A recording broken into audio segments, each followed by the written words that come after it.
Hello students, welcome to BKG classes. Today we are going to start mathematics class 9th chapter number 6 lines and angle. तो आज हम discuss करेंगे class 9th का chapter number 6 lines and angle. तो lines and angle क्या होता है, सबसे पहले हम इसका बेसिक पार्ट पूरा का पूरा एक्सप्लेन कर देंगे और उसके बाद में फिर हम इसकी बुक की एक्सरसाइज के कुछ क्वेश्चंस करेंगे। तो चलिए हम इसका बेसिक पार्ट देखते हैं। पे सबसे फर्स्ट लाइन्स एंड एंगल के बारे में हम डिस्कस करेंगे। लाइन्स क्या क्या होती है, जैसे कि हमने जूनियर क्लास में देखा था। पे एक होती है आपकी लाइन, एक होती है आपकी रे और सेकेंड होती है आपकी कौन सी लाइन सेगमेंट। तो देखिए हम क्या देखते हैं, जो लाइन होती है तो हम लोगों ने फर्स्ट टॉपिक देखा यहाँ पे कि जो लाइन है तो लाइन किससे बोला जाता है यहाँ पे। नेक्स्ट वाला होता है आपका क्या होता है, रे। तो रे किसको बोलते हैं यहाँ पे, और लास्ट वाला होता है रे के बाद में आपका लाइन सेगमेंट। तो लाइन सेगमेंट किसको बोला जाता है, हम ये सारी बेसिक चीजें इसमें देखना चाहेंगे। तो फर्स्ट होती है आपकी फर्स्ट हेडिंग मैंने डाली यहाँ पे लाइन। लाइन क्या होती है यहाँ पे, लाइन ही is a no ending point of the both directions. जो लाइन होती है कभी भी लाइन का कोई भी एंड पॉइंट नहीं होता है, वो किसी भी पर्टिकुलर पॉइंट से स्टार्ट होके both directions, it means right side and left side, दोनों डायरेक्शंस में कभी भी कंटिन्यू एनी डायरेक्शंस में वो मूव करते रहती है। यदि फर्स्ट वाली राइट में जा रही है तो सेकंड लेफ्ट में जाएगी और कभी भी लाइन का कोई भी एंडिंग पॉइंट नहीं होता है। जैसे कि मैंने यहाँ पे इसका एक कोई सा फिगर ड्रॉ कर दिया यहाँ पे, तो ये हमारी ड्रॉ कर दी मैंने ए बी। तो ये ए बी क्या हो गया यहाँ पे, A B is a line. ये ए बी एक लाइन कहलाएगी, क्यों, क्योंकि ये ए से बी डायरेक्शन में जा रही है, बी से ए डायरेक्शन में, मतलब ये दोनों डायरेक्शन में आ रही है और इसका एंडिंग पॉइंट नहीं है। इसको रिप्रेजेंट किस टाइप से किया जा सकता है, तो इसको रिप्रेजेंट कर सकते हैं यहाँ पे ए बी से रिप्रेजेंट कर सकते हैं, या फिर इसको हम क्या बोल सकते हैं, बी ए से रिप्रेजेंट कर सकते हैं। ये लाइन का कोई भी एंडिंग पॉइंट नहीं होता है। ओके, नेक्स्ट होता है आपका रे। व्हाट इज द रे, रे is a one and point. It means क्या होता है, जो रे होती है वो किसी भी पर्टिकुलर एक फिक्स पॉइंट से स्टार्ट होके एक फिक्स डायरेक्शन में कंटिन्यू मूव करते रहती है, कंटिन्यू चलते रहती है। तो उसे क्या बोला जाता है, पे रे बोला जाता है। फॉर एग्जांपल जैसे टॉर्च की लाइट, टॉर्च की लाइट कभी देखिए आपने, किसी भी फिक्स पॉइंट पे यदि आप टॉर्च को रखोगे, जैसे ऑन करोगे तो एक फिक्स डायरेक्शन में क्या करती है, यहाँ पे लाइट कंटिन्यू एक ही डायरेक्शन में देगी। तो जो रे होगी वो किसी एक पर्टिकुलर पॉइंट से स्टार्ट होके एक फिक्स डायरेक्शन में कंटिन्यू चलते आएगी और उसके कितने एंड पॉइंट होते हैं, ओनली वन एंड पॉइंट होता है। तो रे सर कौन से पॉइंट पे जा रहा है, तो सर रे जो है आपकी पॉइंट ए से पॉइंट बी वाले डायरेक्शन में कंटिन्यू मूव करते रही, मतलब कंटिन्यू चलते जा रही है, वो कभी भी एंड नहीं होती है। तो इसमें कितने एंड पॉइंट होते हैं, one and point. Sir line में कितने एंड पॉइंट, लाइन में कोई भी एंड पॉइंट नहीं होता है। और रे में कितने एंड पॉइंट है, वन एंड पॉइंट, या फिर इसका स्टार्टिंग पॉइंट भी बोल सकते हैं। एक पॉइंट से स्टार्ट होकर एक ही डायरेक्शन में चलते जाती है। ठीक है, इसको रिप्रेजेंट कैसे किया जाता है, तो इसको रिप्रेजेंट कर सकते हैं आप पे ए बी एरो के फॉर्म में। क्यों, क्योंकि ए से बी के फॉर्म में जा रही है, ए से बी डायरेक्शन में मूव कर रही है, कभी भी इसको बी ए एरो से रिप्रेजेंट नहीं कर सकते, वो रॉन्ग हो जाएगा। क्यों, क्योंकि सर वो बी से ए डायरेक्शन में नहीं जा रही है। देखो यहाँ पे किया ए और बी, मतलब ए बी जा रही है, बी भी जा रही है, तो इसको ए बी या फिर बी ए रिप्रेजेंट कर सकते हैं। बट रे को क्या करेंगे, only A B direction, it means A से बी के डायरेक्शन में आ रही है, बी से ए में नहीं आ रही। लास्ट वाली होती है यहाँ पे line segment. Line segment only two end points. जो लाइन सेगमेंट होती है तो लाइन सेगमेंट के अंदर टोटली टू एंड पॉइंट होते हैं and line segment is a fixed length of this line. मतलब किसी भी लाइन का एक पार्ट होता है जिसकी फिक्स लेंथ होती है, जिसकी फिक्स लेंथ होती है, उसी को क्या बोला जाता है, लाइन सेगमेंट। इट मींस जब किसी पर्टिकुलर पॉइंट ए से यदि हम डिस्टेंस ट्रेवल करना चाहें तो पर्टिकुलर पॉइंट बी पर जाके यदि ये एंड हो जाए तो इसी को बोला जाता है लाइन सेगमेंट, जिसकी लेंथ क्या होती है, फिक्स होती है। ए से स्टार्ट होगी तो बी पे एंड हो जाएगी, बी से स्टार्ट होगी तो ए पे आके एंड हो जाएगी। इसकी डिस्टेंस क्या होती है, फिक्स होती है, इसलिए इसको क्या बोला जाता है, लाइन सेगमेंट। और लाइन सेगमेंट के कितने एंड पॉइंट होते हैं, टू एंड पॉइंट। ए से स्टार्ट हुई तो बी पे, बी से स्टार्ट हुई तो ए पे। इसको कैसे रिप्रेजेंट करते हैं, तो इसको रिप्रेजेंट करने के लिए ए बी लाइन इसे डाल देते हैं। इसमें कोई भी एरो नहीं होता। देखो यहाँ पे दोनों एरो तो क्योंकि बोथ डायरेक्शन में थी, यहाँ पे सिंगल एरो है क्योंकि एक ही डायरेक्शन में, और यहाँ पे कोई भी एरो नहीं है। इट मींस क्या हो गया कि ए से बी तक जाएगी, बी से ए तक, तो इसको हम ए बी और इसको बी ए से भी रिप्रेजेंट कर सकते हैं। ओके, ये तीनों चीजें मैंने आपको क्लियर कर दी। अब हम देखते हैं क्या देखें, अब हम देखते हैं यहाँ पे एंगल्स के बारे में कि एंगल्स क्या होता है, या फिर हम देखते हैं यहाँ पे collinear and non collinear points क्या होते हैं यहाँ पे। तो collinear and non collinear points का मीनिंग क्या होता है, सुनिए यहाँ पे ध्यान से। If 3 and more than 3 points lie on the same line, जब कोई से 3 एंड मोर देन 3 पॉइंट या फिर 3 से ज़्यादा पॉइंट यदि सेम लाइन के ऊपर, सेम स्ट्रेट लाइन के ऊपर आते हो, लाई करते हो, उसके बिटवीन आते हो, बीच में आते हो, तो उन पॉइंट को बोला जाता है कोलिनियर पॉइंट। और जैसे ही वो सभी के सभी पॉइंट सेम स्ट्रेट लाइन पे नहीं हो तो उन पॉइंट को बोला जाता है नॉन कोलिनियर पॉइंट। जैसे कि फॉर एग्जांपल मैंने आपको बताया, एक आपके पास एक लाइन है और इसी लाइन के ऊपर बहुत सारे पॉइंट है, मैंने जैसे दे दिया P, ये दे दिया मैंने आपको Q और लास्ट वाला पॉइंट दे दिया मैंने आपको R। तो मैं आपको पूछ रहा हूं कि the points therefore the points P, Q, R is a collinear points. Sir हम देखेंगे कि ये कोलिनियर है या फिर नहीं है, तो yes sir, point P, Q, R is a collinear point. क्यों हुआ है? क्योंकि ये सभी के सभी क्या है सर, सेम स्ट्रेट लाइन पे, इसलिए इनको क्या बोला जाता है, कोलिनियर पॉइंट्स। तो यहाँ पे मैं लिख देता हूँ, इनको कौन से पॉइंट बोल दिया बेटा हमने, कोलिनियर पॉइंट्स। कोलिनियर पॉइंट्स का मीनिंग समझ में आया? क्या होता है, जब 3 और मोर देन 3 पॉइंट, 3 और 3 से ज्यादा पॉइंट यदि सेम स्ट्रेट लाइन पे होते हैं तो कोलिनियर पॉइंट्स होते हैं। अदरवाइज क्या हो जाएंगे, नॉन कोलिनियर। जैसे कि आप ट्रायंगल ड्रॉ करोगे तो ट्रायंगल में कितने पॉइंट होते हैं, तो सर ट्रायंगल में टोटली 3 वर्टेक्स होते हैं। जैसे हमने ड्रॉ किया ABC, ABC are the collinear. ये कोलिनियर है क्या? नहीं। क्यों नहीं है? क्योंकि सर ये तीनों point ABC are not same straight line, are not lie on the same straight line, ये सेम स्ट्रेट लाइन के ऊपर नहीं है, इसलिए ये तीनों पॉइंट ABC आपके क्या हो जाएंगे, नॉन कोलिनियर पॉइंट। तो इसको हमने क्या लिख दिया, नॉन कोलिनियर पॉइंट्स। ओके ठीक है, आपने क्या देखा, 2 वाले पॉइंट्स देखे, कौन कौन से, कोलिनियर, सेकंड कोलिनियर। जो सेम स्ट्रेट लाइन पे हो उनको कोलिनियर, स्ट्रेट लाइन पे नहीं हो उनको क्या बोलते हैं, नॉन कोलिनियर पॉइंट्स। ओके आया समझ में? चलिए अब हम देखते हैं एंगल। एंगल क्या होता है? तो एंगल क्या होता है, हम डेफिनेशन देखते हैं एंगल की और एंगल के बारे में कुछ डिस्कस करते हैं। तो मैंने आप हेडिंग डाल दी एंगल। अब एंगल क्या होता है, तो देखिए angle, the two ray are join on the one common vertex. जब कोई सी 2 रे को वन कॉमन वर्टेक्स, वर्टेक्स का मीनिंग होता है पॉइंट, यदि वन कॉमन वर्टेक्स पॉइंट पे यदि ज्वाइन किया जाता है तब वहां पे आपका क्या ड्रॉ जाता है, एंगल ड्रॉ जाता है। जैसे कि देखिए हमने रे ड्रॉ कर ली, तो ये मैंने यहाँ पे 2 रे ड्रॉ कर दी, ये फर्स्ट एंड ये हो गया आपकी सेकंड रे। ये क्या बेटा आपकी रे है, कहां से, पॉइंट O से A के डायरेक्शन में जा रही है और वही सेकंड रे O से किसके डायरेक्शन में जा रही है, पॉइंट B के डायरेक्शन में। तो 2 रे हो गई, कौन सी, OA, क्योंकि एक पॉइंट से स्टार्ट होके एक ही डायरेक्शन में जा रही है और पॉइंट B से स्टार्ट होके O से स्टार्ट होके B डायरेक्शन में जा रही है। देखो रे हमने बोला था ना, एक पॉइंट से स्टार्ट होके किसी एक डायरेक्शन से जाती है, तो यहाँ पे भी O से स्टार्ट होके A के साइड गई, O से स्टार्ट होके B के साइड। कितनी रे है टोटल, 2 रे है, रे फर्स्ट एंड रे सेकेंड। ठीक है, अब दोनों रे को जैसे ही आपने ज्वाइन किया तो दोनों रे को ज्वाइन करने पर दोनों का कॉमन पॉइंट कौन सा आ रहा है, कॉमन पॉइंट O आ रहा है, जिसको हम क्या बोलते हैं, वर्टेक्स बोला जाता है। जो कॉमन पॉइंट होता है तो पॉइंट को क्या बोला जाता है इसकी लैंग्वेज में, वर्टेक्स। वर्टेक्स का मीनिंग होता है पॉइंट। ओके इस कंडीशंस में इसके बिटवीन में क्या ड्रॉ हो जाता है, एंगल ड्रॉ हो जाता है। तो एंगल ड्रॉ करने के लिए किसका यूज होता है, सर एंगल ड्रॉ करने के लिए टोटली 2 रे का यूज होता है। जब 2 रे वन कॉमन पॉइंट पे ज्वाइन होती है तो उसको क्या ड्रॉ करती है, यहाँ पे एंगल ड्रॉ करती है। और OB इज अ आर्म, इसको आर्म बोला जाता है। ठीक है, और OAB क्या हो गया आपका, आर्म हो गया।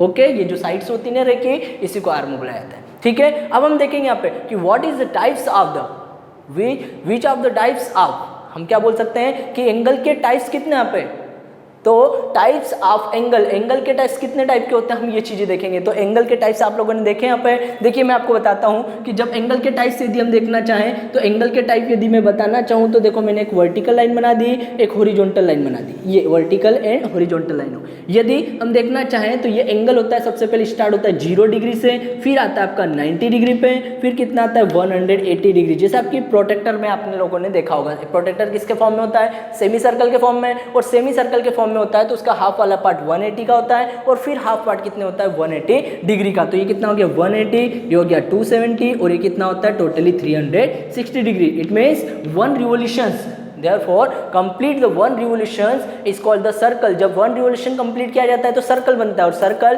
टोटली कितने डिग्री का होता है, 360 डिग्री का सर्कल होता है। ठीक है, सर्कल कितने डिग्री का, 360 डिग्री का। और जैसे ही सर्कल कंप्लीट किया जाता है तो आपका 1 रिवोल्यूशन कंप्लीट हो जाता है। और जब भी सर्कल को टोटली 2 पार्ट्स में डिवाइड किया जाता है तो सेमी सर्कल बनता है, और 4 पार्ट्स में डिवाइड किया जाता है तो 4 पार्ट बनता है, पार्ट फर्स्ट, सेकेंड, थर्ड और 4। और सभी के बीच में डिफरेंस कितना होता है, तो 4 पार्ट के बीच में डिफरेंस होता है टोटली 90 डिग्री का।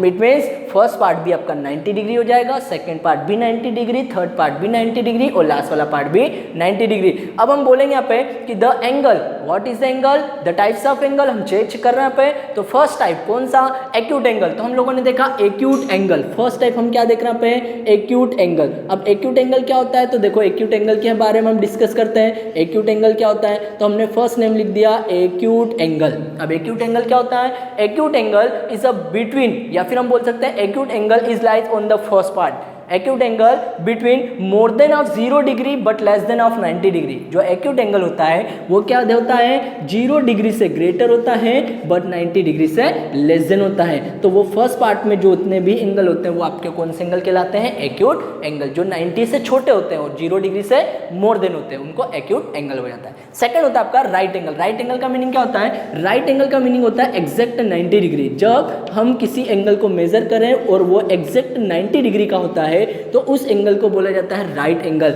और राइट एंगल कौन सा हो गया, ये वाला 90 डिग्री वाला, ठीक है। जो 90 डिग्री का हो गया ये कौन सा एंगल हो गया आपका, राइट एंगल हो गया, ठीक है। एंड नेक्स्ट वाला होता है आपका ऑब्ट्यूस एंगल। और ऑब्ट्यूस एंगल क्या होता है, देखिए हम देखते हैं obtuse angle. What is the obtuse angle? तो sir obtuse angle is a more than of 90 degree but less than of 180 degree. जो obtuse angle होगा वो 90 से ग्रेटर होगा बट 180 से लेस देन होगा। तो कौन से पार्ट में आ जाएगा, सेकंड वाले पार्ट में। तो सेकंड वाले पार्ट में हमने इसका नेम लिख दिया, कौन सा एंगल, ऑब्ट्यूस एंगल, ओके। और सेकंड वाले पार्ट के एंगल को क्या बोलते हैं पे, ऑब्ट्यूस एंगल, जो 90 से ग्रेटर होगा बट 180 से लेस देन होगा। एंड नेक्स्ट वाला होता है 180 डिग्री। और 180 डिग्री वाले एंगल को क्या बोला जाता है, स्ट्रेट एंगल। स्ट्रेट एंगल क्या होता है सर, स्ट्रेट एंगल होता है जो एग्जैक्ट कितने डिग्री का होता है, 180 डिग्री का। और 180 डिग्री वाले को बोला जाता है स्ट्रेट एंगल, 90 को बोला जाता है राइट एंगल। और स्ट्रेट एंगल में कितने राइट एंगल होते हैं, तो स्ट्रेट एंगल में टोटली 2 राइट एंगल होते हैं, एक 90 वाला लेफ्ट पार्ट, 90 वाला राइट पार्ट। स्ट्रेट एंगल बनाने के लिए किसका पेयर चाहिए, तो स्ट्रेट एंगल बनाने के लिए एक्यूट और ऑब्ट्यूस का पेयर चाहिए। फर्स्ट वाला एक्यूट है तो सेकंड ऑब्ट्यूस होगा, फर्स्ट वाला ऑब्ट्यूस है तो सेकंड एक्यूट होगा। और दोनों का सम क्या बन जाता है, आपका स्ट्रेट एंगल बन जाता है। और स्ट्रेट एंगल बनाने के लिए 2 राइट एंगल होगा, यदि 2 राइट एंगल है तो 2 राइट एंगल का सम भी 180 डिग्री होता है, ठीक है। नेक्स्ट वाला पार्ट एक रिफ्लेक्स एंगल। रिफ्लेक्स एंगल क्या हो गया, तो हम लोगों ने नेम लिखा रिफ्लेक्स एंगल। रिफ्लेक्स एंगल क्या होता है, the reflex angle is more than of 180 degree but less than of 360 degree. जो रिफ्लेक्स मीन तो उल्टा होता है, ठीक है। तो रिफ्लेक्स एंगल क्या होता है, 180 से मोर देन मतलब नीचे की साइड, और 360 से लेस देन। यदि 360 से लेस देन हो, 180 से मोर देन हो, तो नीचे की साइड जो भी एंगल आपका ड्रॉ हो जाएगा वो एंगल कौन सा आ जाएगा, आपका रिफ्लेक्स एंगल। तो मैंने यहाँ से यहाँ तक के ये जो इतना पार्ट रहेगा आपका नीचे वाला पार्ट, इस एंगल में कौन सा एंगल कहलाएगा, आपका रिफ्लेक्स एंगल। इसको कौन सा एंगल बोल दिया हम लोगों ने, रिफ्लेक्स एंगल। ये दोनों पार्ट को कवर करता है, थर्ड पार्ट है, फोर्थ पार्ट को भी कवर करता है। जैसे चैप्टर 3 में हमने देखा था ना, ये कितने कोऑर्डिनेट होते हैं, 4 कोऑर्डिनेट होते हैं, ओके। चलिए एक लास्ट एंगल होता है एंगल नंबर 6, कौन सा हो गया, कंप्लीट एंगल। और कंप्लीट एंगल क्या होता है, तो कंप्लीट एंगल होता है टोटली कितने डिग्री का, तो कंप्लीट होता है एग्जैक्ट 360 डिग्री का। ये जो 360 डिग्री का एंगल होता है इसको कौन सा एंगल बोला जाता है, कंप्लीट एंगल। इट मीन्स क्या होता है, पूरा रिवोल्यूशन, कंप्लीट रिवोल्यूशन होता है। जब भी एक पूरा रिवोल्यूशन कंप्लीट होता है कितने डिग्री काउंट होता है वहाँ पे, 360 डिग्री, ठीक है। ये हम लोगों ने एंगल के टाइप्स देख लिए, ठीक है बेटा। चलिए नेक्स्ट हम और कुछ टाइप देखते हैं यहाँ पे। चलिए अब हम क्या देखते हैं, अभी हमने बेसिक पार्ट देखा टाइप्स ऑफ एंगल। अब हम देखते हैं यहाँ पे intersecting line and non intersecting line. Intersecting line क्या होती है यहाँ पे, कि 2 and more than 2 line are intersect at a point. जब कोई सी 2 और 2 से मोर देन लाइन यदि एक दूसरे को इंटरसेक्ट करे, जैसे कि मैंने यहाँ पे एक लाइन बना दी, line A B is a intersect of line C D. जब लाइन ए बी और सी डी एक दूसरे को इंटरसेक्ट करने का मीनिंग होता है एक दूसरे को कट करना, ठीक है। एक दूसरे को कट करना तो उस लाइन को बोला जाता है इंटरसेक्टिंग लाइन। जैसे कि यहाँ पे लाइन ए बी क्या कर रही है, सी डी को इंटरसेक्ट कर रही है। कौन से पॉइंट पे, तो हम लोगों ने बता दिया पॉइंट ओ पे दोनों को एक दूसरे को इंटरसेक्ट कर रही है। तो ये कौन सी लाइन हो गई आपकी, इंटरसेक्टिंग लाइन। और यही वाली ए और बी लाइन यदि मैंने इस टाइप फॉर्म में ड्रॉ कर दी तो मैंने बोल दिया लाइन ए बी हो गई ये वाली, और सेकंड सेकेंड वाली लाइन हो जाएगी आपकी कौन सी, सी डी। तो ये A B and C D are the non intersecting line. ये दोनों क्या कर रही है, एक दूसरे को कट कर रही है, इसलिए इंटरसेक्टिंग लाइन कहलाती है। और दोनों एक दूसरे को कभी भी आफ्टर सम टाइम्स, कुछ समय के बाद में भी, या फिर बोथ डायरेक्शंस में जाने के बाद में, प्रोड्यूस करने के बाद में भी कभी भी एक दूसरे को इंटरसेक्ट नहीं करें तो उन लाइन को बोला जाता है नॉन इंटरसेक्टिंग लाइन, एक दूसरे को कट नहीं करती है। और जब दोनों लाइन एक दूसरे को कट नहीं करती है तो इन लाइंस को बोला जाता है पैरेलल लाइन। क्या करते हैं यहाँ पे कि both directions A B and C D line are produce on the both direction and after the some times are non intersect. मतलब कुछ समय के बाद में भी यदि एक दूसरे को इंटरसेक्ट नहीं करे, एक दूसरे को कट नहीं करे प्रोड्यूस करने के बाद में भी, तो उन लाइन को बोला जाता है पैरेलल लाइन। और पैरेलल लाइन को हम क्या बोल सकते हैं कि जब दो लाइन दोनों डायरेक्शंस में सेम डिस्टेंस से मूव करती है तो उन लाइन को बोला जाता है कौन सी लाइन, पैरेलल लाइन बोलते हैं। ठीक है, और ये कौन सी लाइन हो गई, इंटरसेक्टिंग लाइन। और जब भी दोनों लाइन एक दूसरे को इंटरसेक्ट करेगी तो इसके ये जो अपोजिट वाले एंगल होते हैं, तो ये अपोजिट एंगल वाले क्या होते हैं आपके, इक्वल होते हैं। जैसे angle x is equal to y, हमने क्या बोल दिया, एंगल x वाला किसके इक्वल हो जाएगा, एंगल y के इक्वल। और इन एंगलों को बोला जाता है वर्टिकली अपोजिट एंगल। कौन सा एंगल बोलते हैं इनको, वर्टिकली अपोजिट एंगल। ठीक है, इन एंगल को क्या बोल दिया हमने, वर्टिकली अपोजिट एंगल बोलते हैं। ठीक है, और दोनों लाइन पैरेलल करने की कंडीशन आप लोगों को क्लियर है। अब हम देखते हैं pair of angle. Pair of angle क्या क्या होता है, तो पेयर ऑफ एंगल का मीनिंग होता है टू टाइप के एंगल होते हैं, एक होता है कॉम्प्लीमेंट्री एंगल एंड सेकंड होता है सप्लीमेंट्री एंगल। देखिए हम डिस्कस करते हैं कॉम्प्लीमेंट्री एंड सप्लीमेंट्री एंगल क्या होता है। सबसे फर्स्ट हम लोग उनका हेडिंग डाल देते हैं पे कॉम्प्लीमेंट्री एंगल एंड सेकेंड वाला हम लोगों ने हेडिंग डाल दी सप्लीमेंट्री एंगल्स। ये क्या क्या होता है सप्लीमेंट्री एंड कॉम्प्लीमेंट्री, इसको हम डिस्कस करते हैं। कॉम्प्लीमेंट्री एंगल का मीनिंग क्या होता है पे कि the two angles, the sum of the two angles is 180 degree is called complementary angle. जब पेयर ऑफ एंगल, जब किसी टू एंगल का पेयर या फिर मोर देन टू एंगल का पेयर यदि उनका सम 90 डिग्री के इक्वल होता है तो उन एंगल को बोला जाता है कॉम्प्लीमेंट्री एंगल। कितने इक्वल होता है, 90 डिग्री। और 90 डिग्री वाले को क्या बोला जाता है, राइट एंगल। और जब भी टू और मोर देन टू एंगल का सम यदि 90 डिग्री हो तो उन एंगल को क्या बोला जाता है, कॉम्प्लीमेंट्री एंगल। और ऐसे कैसे सेम कंडीशंस में यदि the sum of two and more than two angle are the 180 degree is called the supplementary angle. जब two and more than two angle का सम यदि 180 डिग्री हो, स्ट्रेट एंगल बन जाए, तो उन एंगल को क्या बोला जाता है, सप्लीमेंट्री एंगल। और सप्लीमेंट्री एंगल में एंगल का सम कितने डिग्री आता है, 180 डिग्री का आता है। तो इनको कौन से एंगल बोल दिया हमने, सप्लीमेंट्री एंगल। और सप्लीमेंट्री एंगल को हम स्ट्रेट एंगल भी बोला जाता है। देखिए हम देखते हैं, जैसे कि कॉम्प्लीमेंट्री का हम डायग्राम बनाते हैं तो ये हम लोगों ने 90 वाला बना दिया राइट एंगल, क्योंकि राइट एंगल होता है उनका सम, तो ये हमने बना दिया 90 डिग्री का। अब हमने यहाँ पे टू एंगल ले लिए, कौन कौन से, देखिए मैं ड्रॉ करता हूँ। जब कोई सी एक रे इसको यदि डिवाइड कर दे टू पार्ट्स में तो ये हो गया angle number 1 and angle number 2। Angle number 1 plus angle number 2, यदि एंगल 1 और 2 का सम यदि 90 डिग्री हो तो ये कौन से एंगल कहलाएंगे आपके, कॉम्प्लीमेंट्री एंगल, जिसमें दोनों का पेयर, दोनों का सम कितना हो रहा है, 90 डिग्री हो रहा है। ठीक है, और angle 1 and angle 2 are always time acute angle, और ये दोनों के दोनों कौन से एंगल कहलाएंगे आपके, एक्यूट एंगल कहलाएंगे। ठीक है, तो कॉम्प्लीमेंट्री बनने के लिए दोनों हमेशा एक्यूट एंगल का सम होता है। ठीक, सेकंड सप्लीमेंट्री। सप्लीमेंट्री क्या होता है, तो सप्लीमेंट्री का मीनिंग होता है, सप्लीमेंट्री का मीनिंग होता है 180 डिग्री स्ट्रेट लाइन बनती है, तो ये हमने बना दी 180 की स्ट्रेट लाइन। और यहाँ पे टू एंगल का सम, जैसे कि हमने angle number 1 and angle number 2 का सम कर दिया। एंगल नंबर 1 एंड एंगल 2 का सम कितना हो गया, देखो एक रे है और इस रे ने क्या कर दिया, इसको टू पार्ट में डिवाइड कर दिया, तो angle 1 plus angle 2 is equal to कितना, 180 degree is called supplementary angle. यदि यहाँ पर टू एंगल का सम 180 हो तो सप्लीमेंट्री बनेगा, और यहाँ पर टू एंगल का सम 90 हो तो कौन सा एंगल बन जाएगा, कॉम्प्लीमेंट्री एंगल। और यहाँ पे कंफ्यूजन होता है, कॉम्प्लीमेंट्री किसको बोले, सप्लीमेंट्री किसको बोले। तो देखो जिसमें लेटर एस आता है तो एस से क्या बनता है, एस से स्ट्रेट एंगल भी बनता है, इसलिए स्ट्रेट एंगल को सप्लीमेंट्री बोलेंगे और रिमेनिंग वाले को क्या बोल देंगे, कॉम्प्लीमेंट्री। मतलब सप्लीमेंट्री 180, कॉम्प्लीमेंट्री 90 डिग्री। ठीक है, और सप्लीमेंट्री बनाने के लिए टू एंगल का पेयर होता है। कैसे टू एंगल का, कि फर्स्ट वाला एंगल यदि आपका एक्यूट है तो सेकंड ऑब्ट्यूस होगा, और फर्स्ट वाला यदि ऑब्ट्यूस है तो सेकंड क्या हो जाएगा, एक्यूट। ऑलवेज टाइम सप्लीमेंट्री बनाने के लिए पहला एक्यूट एंगल लोगे तो सेकंड ऑब्ट्यूस लेना पड़ेगा, और पहला वाला यदि ऑब्ट्यूस है तो सेकंड वाला एक्यूट होगा। या तो दोनों क्या होना चाहिए, राइट एंगल होना चाहिए। दोनों राइट एंगल का सम भी 180 डिग्री होता है। ठीक है, सप्लीमेंट्री एंगल के लिए। ठीक है। चलिए तो हम नेक्स्ट टॉपिक बात करते हैं। नेक्स्ट टॉपिक होता है angle, bisector of angle. Angle का बाइसेक्टर क्या होता है? अब एंगल का बाइसेक्टर का मीनिंग होता है सर एंगल को बाइसेक्ट करना, उसी को बाइसेक्टर बोलते हैं। तो हमने एक एंगल ड्रॉ कर लिया। देखिए मैं एक एंगल ड्रॉ करता हूँ, तो यहाँ पर मैंने एक एंगल ड्रॉ कर दिया, थोड़ी सी स्पेस नहीं है इसको, इसलिए मैं इसको थोड़ा सा रफ कर देता हूँ। अब एंगल का बाइसेक्टर कैसे ड्रॉ करते हैं? तो एंगल का बाइसेक्टर ड्रॉ करने के लिए सबसे पहले हमने एक एंगल ड्रॉ कर लिया, ठीक है। और इस एंगल का बाइसेक्टर कैसे ड्रॉ करते हैं?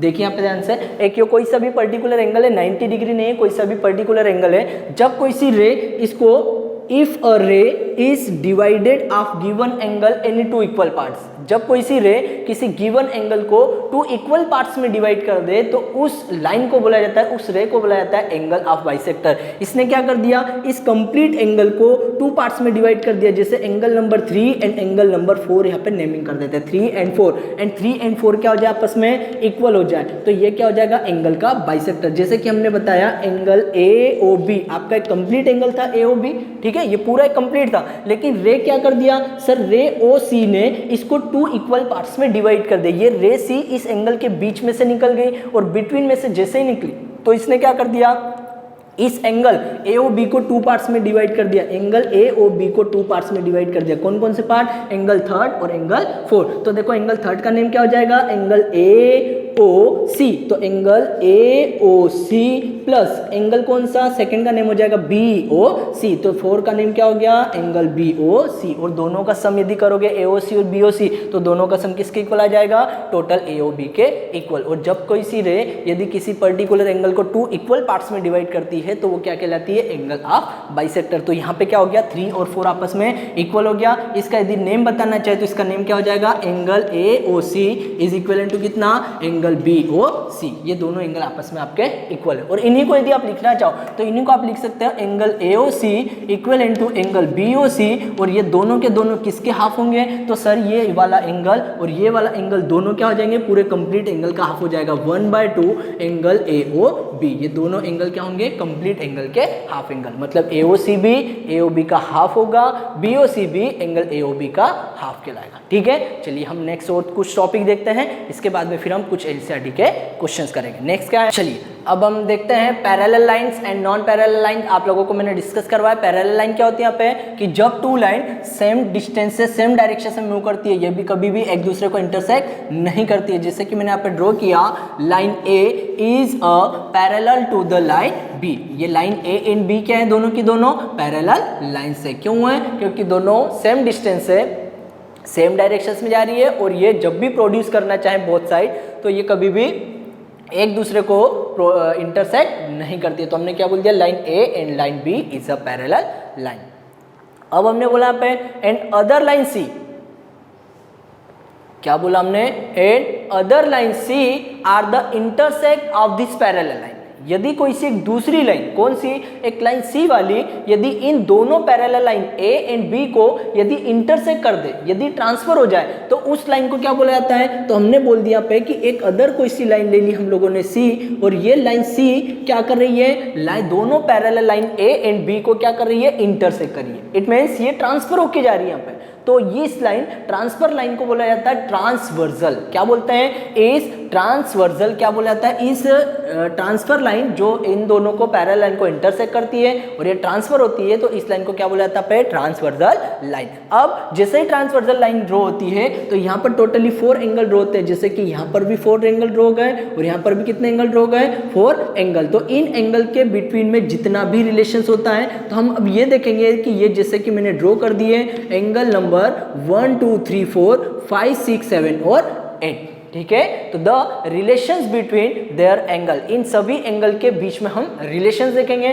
कि एंगल का रिलेशंस क्या क्या होता है। तो फर्स्ट वाला एंगल हम का रिलेशंस देखेंगे, तो मैं सभी का रिलेशन लिख देता हूं। सबसे फर्स्ट वाला मैंने लिख दिया पे बाय लीनियर पेयर। अब बाय लीनियर पेयर क्या होता है, किसका किसका कौन कौन से एंगल का रिलेशन होगा, तो बाय लीनियर पेयर देखेंगे। और बाय लीनियर पेयर को हम सप्लीमेंट्री एंगल भी बोला जाता है। सर सप्लीमेंट्री तो हम लोगों को पता है क्या होता है, जिसमें 2 एंगल का सम 180 होता है, उसको सप्लीमेंट्री एंगल बोला जाता है। तो फर्स्ट होता है आपका bye linear pair. Bye linear pair का मीनिंग होता है कि जब 2 एंड मोर देन 2 एंगल का सम, जब लीनियर पेयर होके, जब किसी 2 एंगल का सम यदि 180 डिग्री होता है, किसी स्ट्रेट लाइन पे 2 एंगल का सम 180 हो, तो उन एंगल को बोला जाता है लीनियर पेयर एंगल, या फिर उनको बोला जाता है सप्लीमेंट्री एंगल, और उनका कौन सा फॉर्म कहलाता है, तो वो उनका फॉर्म कहलाता है बाइलिनियर पेयर फॉर्म। ओके, तो लीनियर पेयर क्या होता है कि जब स्ट्रेट लाइन पे टू एंगल का सम 180 हो तो उसको लीनियर पेयर बोला जाता है। जैसे देखो एंगल 1 और 2 का सम कितना हो रहा है 180, क्योंकि ए क्या है स्ट्रेट लाइन है। इधर 3 और 4 का सम भी कितना हो जाएगा 180, क्योंकि ए वाली स्ट्रेट लाइन है। तो सर ऐसे तो फिर 2 और 3 का सम भी 180 होगा, क्योंकि सी वाली यदि स्ट्रेट है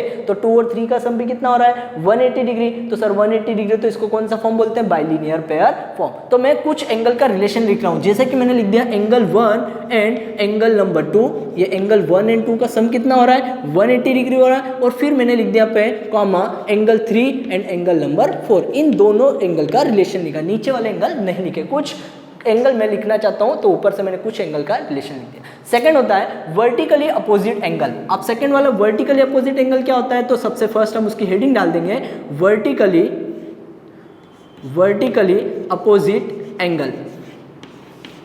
अब ये वर्टिकली अपोजिट एंगल क्या होता है हम लोगों को ये डिस्कस करना है। तो वर्टिकली अपोजिट एंगल मैंने आप लोगों को शायद इसके पहले शायद बताया था एक डेफिनेशन में कि वर्टिकली अपोजिट एंगल जब टू लाइन एक दूसरे को इंटरसेक्ट करती है तो अपोजिट वाले एंगल को बोला जाता है वर्टिकली। जैसे कि देखो लाइन ए एंड लाइन सी एक दूसरे को क्या कर रही है इंटरसेक्ट कर रही है, तो उस कंडीशन में एंगल 1 एंड एंगल 3 क्या आपका अपोजिट है, तो एंगल 1 एंड 3 का रिलेशन क्या कहलाएगा वर्टिकली अपोजिट एंगल।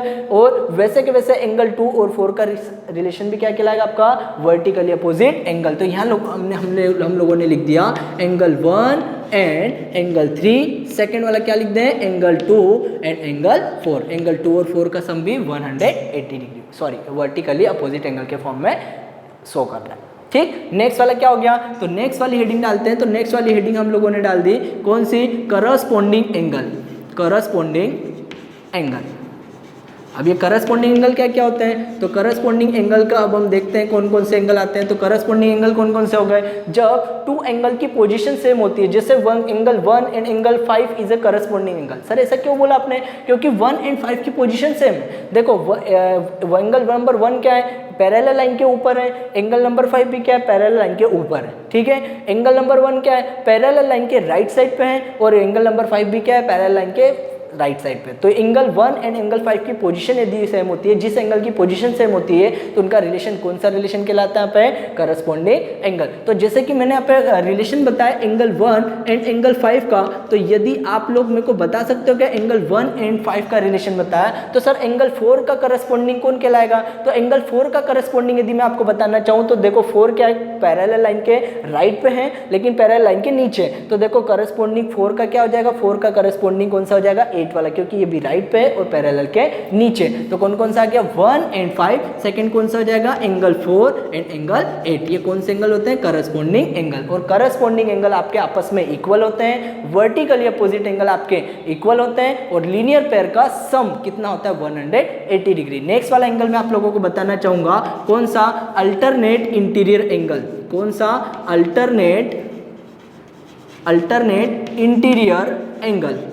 अब अल्टरनेट इंटीरियर एंगल क्या होता है, देखो नेम से ही क्लियर है, इंटीरियर का मीनिंग होता है अंदर वाले। इंटीरियर का मीनिंग क्या होता है अंदर वाले। जैसे कि आपको इंटीरियर पार्ट में कितने एंगल दिख रहे हैं, angle 3, 4, 5, 6 is a interior angle on the parallel line. ये पैरेलल लाइन के इंटीरियर एंगल है। And angle 1, 2, 7, 8 is a exterior angle on the parallel line. ये क्या है पैरेलल लाइन के एक्सटीरियर पार्ट में, मतलब बाहर वाले पार्ट में, और 3, 4, 5, 6 का इसके अंदर की साइड है, इसलिए इनको क्या बोलते हैं इंटीरियर एंगल। अब इंटीरियर एंगल तो है, लेकिन सर अल्टरनेट बताओ, तो सर इन 4 एंगल का अल्टरनेट क्या क्या बन जाएगा, देखो 3 का अल्टरनेट 5 बन गया, 4 का अल्टरनेट 6 बन गया। तो इनका रिलेशन क्या होता है alternate interior angle are equal. तो कौन कौन सा रिलेशन बन गया एंगल 3 एंड सेकंड कौन सा गया एंगल 3 का अल्टरनेट कौन हो जाएगा 5 एंड एंगल 4 का अल्टरनेट कौन हो जाएगा एंगल 4 का अल्टरनेट हो जाएगा एंगल नंबर 6। ये अल्टरनेट इंटीरियर एंगल क्या होता है आपके इक्वल होते हैं। ठीक है, और अल्टरनेट इंटीरियर एंगल कब बनता है जब जेड से बनता है। तो देखो ये एंगल 3 और ये कौन सा हो गया एंगल नंबर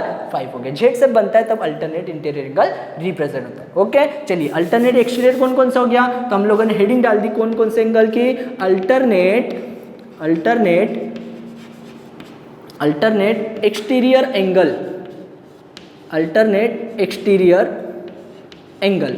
अब अल्टरनेट एक्सटीरियर तो देखो नेम से ही डिफरेंस है। यहाँ पे क्या हो गया, इंटीरियर था तो अंदर वाले का अल्टरनेट किया, एक्सटीरियर तो बाहर वाले का करना है। बाहर कौन कौन 1 2 7 8, तो 1 का कौन हो गया एक्सटीरियर, तो 1 का अल्टरनेट हो जाएगा 1 का अल्टरनेट हो गया 7 और 2 का अल्टरनेट कौन हो जाएगा, तो 2 का अल्टरनेट हो गया 8। और अल्टरनेट इंटीरियर और अल्टरनेट एक्सटीरियर एंगल आपस में क्या होते हैं, इक्वल होते हैं। मतलब 2 वाला 8 के इक्वल हो जाएगा, 1 वाला 7 के इक्वल। और एक लास्ट वाला एंगल होता है कौन सा, angle number 6, same side angle, interior angle on the same side of the transversal. इसको यहाँ पे शॉर्ट फॉर्म में बोला जाता है same side angle, same side angle, same side angle. ऐसे एंगल जो सेम साइड पे हो, लेकिन इसका नेम होता है interior angle on the same side. Interior मतलब अंदर वाले, बाहर का नहीं बात होती, किसकी बात होती है, अंदर। तो अंदर कौन कौन से 3 4 5 6, इन 4 एंगल इंटीरियर एंगल है। और इसमें भी पूछ रहे सेम साइड। सेम साइड का मतलब क्या होता है कि जो सेम साइड पे हो, जैसे कि 3 और 6 सेम साइड पे, इधर कौन सा हो गया 4 और 5 सेम साइड पे।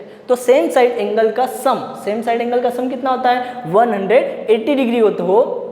यदि सेम साइड एंगल 3 और 6 का यदि सम 180 डिग्री हो तो उनको कौन सा एंगल बोला जाता है, same side angle on the transversal, या फिर उसको बोला जाता है सेम साइड एंगल। और इन्हीं को बोला जाता है को इंटीरियर एंगल भी बोला जाता है। कौन सा एंगल बोलते हैं इसको, को इंटीरियर एंगल। इसको लीनियर पेयर नहीं बोल सकते क्योंकि देखो यहाँ पे लीनियर पेयर नहीं हो रहा है, ठीक है। तो इनको कौन से एंगल बोलते हैं, सेम साइड एंगल। और सेम साइड एंगल कौन कौन से हो गए, जैसे 3 एंड हो जाएगा आपका 6, नेक्स्ट वाला कौन सा हो गया, एंगल 4 एंड एंगल कौन सा हो जाएगा आपका, एंगल नंबर 5। देखो 4 एंड 5, 3 एंड 6, और इनका सम कितना होता है, 180 होता है। ये आपस में इक्वल नहीं होते, इनका सम 180 होता है, तो उनको सेम साइड एंगल बोलते हैं, या फिर इसी को बोला जाता है को इंटीरियर एंगल। अब हमने देखा कि line A and line B is a parallel and C is a transversal on the parallel है। ये यदि दोनों पैरेलल है, ये यदि ट्रांसवर्सल है, तो एंगल का रिलेशन रिप्रेजेंट होगा, एंगल का रिलेशन रिप्रेजेंट होता है। और सर यदि ये पैरेलल है कि नहीं है, तो पैरेलल लाइन को रिप्रेजेंट इस फॉर्म में करते हैं, ए पैरेलल टू बी। ए वाली क्या है, बी के पैरेलल है, इसको पैरेलल लाइन को इस टाइप से रिप्रेजेंट कर सकते हैं, ठीक है। और यदि ये पैरेलल थी तो एंगल का रिलेशन था। और सर यदि हम चेक करना हो कि पैरेलल है कि नहीं है, जैसे फॉर एग्जांपल आप लोगों को मैंने दे दिया यहाँ पे कि ये इस टाइप से एक दोनों पैरेलल लाइन है कि नहीं है, इसको चेक करना है कि सर ये दोनों लाइन पैरेलल है कि नहीं। कौन कौन सी, L and M is a parallel line. वो हमसे पूछ रहे हैं कि दोनों पैरेलल है क्या। देखिए एग्जाम्पल क्या दिया उन्होंने, तो ये दे दिया हमको 100 डिग्री और यहाँ पर दे रहे कितना, तो यहाँ पर उन लोगों ने हमको दे दिया 80 डिग्री, ऐसा पूछ रहा है, ऐसा दे दिया हम लोगों को। अब सर क्या करें, तो सर हम लोगों को उन्होंने 80 दे दिया, अब क्या करें, तो अब हमने क्या कर दिया सर, यहाँ पर देखो ये वाला 100 डिग्री है तो ये वाला भी कितना हो जाएगा, तो सर ये वाला भी आ जाएगा 100 डिग्री। सर कहाँ से, ये 100 है तो ये भी 100, वर्टिकली अपोजिट एंगल से। अब ये 100 है तो ये भी वर्टिकली 100 हो गया। और सर इन दोनों का रिलेशन क्या बन गया, तो सर इन दोनों का रिलेशन बन गया सेम साइड एंगल। और सेम साइड एंगल का सम कितना होना चाहिए, 180। तो देखो दोनों का सम 180 हो रहा है क्या, यस सर। यदि दोनों का सम 180 है तो इस कंडीशन में हम बोल सकते हैं कि line M is a parallel to line M, ये भी बोल सकते हैं। या फिर हम बोल सकते हैं कि ये वाला 100 है और by the way for example ये वाला एंगल भी यदि आपका 100 डिग्री आ जाए तो भी आपकी क्या बन जाएगी, पैरेलल लाइन। क्यों, क्योंकि देखो ये कौन सा रिलेशन हो गया, 100 डिग्री का करस्पॉन्डिंग एंगल। और यदि करस्पॉन्डिंग एंगल भी आपको इक्वल दिखे तो ये दोनों की दोनों कौन सी लाइन बन जाएगी, पैरेलल लाइन। और यदि एंगल का रिलेशन है तो पैरेलल लाइन बनेगी, और यदि पैरेलल लाइन है तो एंगल का रिलेशन दोनों अपोजिट में चलते हैं, ठीक है। चलिए तो अब हम क्या करते हैं, बुक के कुछ एक्सरसाइज के क्वेश्चन, या फिर हम एक टॉपिक और भूल गए, कौन सा सर, एंगल सम प्रॉपर्टी क्या क्या होती है, ठीक है। एंगल सम प्रॉपर्टी तो जैसे आप लोगों को पता है कि ट्रायंगल के ऑल एंगल का सम कितना होता है। तो देखो हम यहाँ पे डिस्कस करते हैं ट्रायंगल के ऑल एंगल का सम। थोड़ा सा यहाँ पे इसको रफ कर देता हूँ। अब आप लोगों को पता है कि ट्रायंगल में टोटल कितने एंगल होते हैं, तो मैंने यहाँ पे एक ट्रायंगल ड्रॉ कर दिया। ट्रायंगल इट मींस क्या होता है, 3 साइडेड क्लोज्ड फिगर होता है। ट्रायंगल ABC, ये ट्रायंगल ABC होता है। और ट्रायंगल में टोटली कितने एंगल होते हैं, 1 2 and angle C। Angle A, angle B, angle C are the interior angle of the triangle. ये क्या है, तीनों के तीनों इसके इंटीरियर एंगल है। इसके एक्सटीरियर भी होते हैं लेकिन ये क्या है, इंटीरियर एंगल। और इंटीरियर एंगल का सम कितना होता है, तो ट्रायंगल के इंटीरियर एंगल का सम ऑलवेज टाइम कितने डिग्री हो जाएगा, 180 डिग्री। ट्रायंगल के इंटीरियर एंगल का sum, the sum of the interior angle of triangle is 180 degree. Interior angle का सम 180 होता है, बट एक्सटीरियर एंगल का सम कितना होगा, तो ट्रायंगल के एक्सटीरियर एंगल का सम ऑलवेज टाइम होता है कितना, 360 डिग्री।